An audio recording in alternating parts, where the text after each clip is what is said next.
How do I protect my WordPress uploads folder? This is one of the most important WordPress security questions because by default, all your uploaded files are publicly accessible.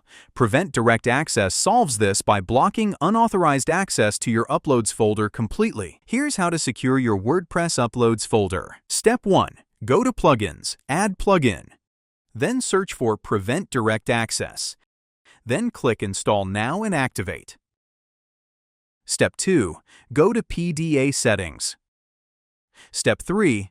Enable Disable Directory Listing in Other Security Options. And that's it.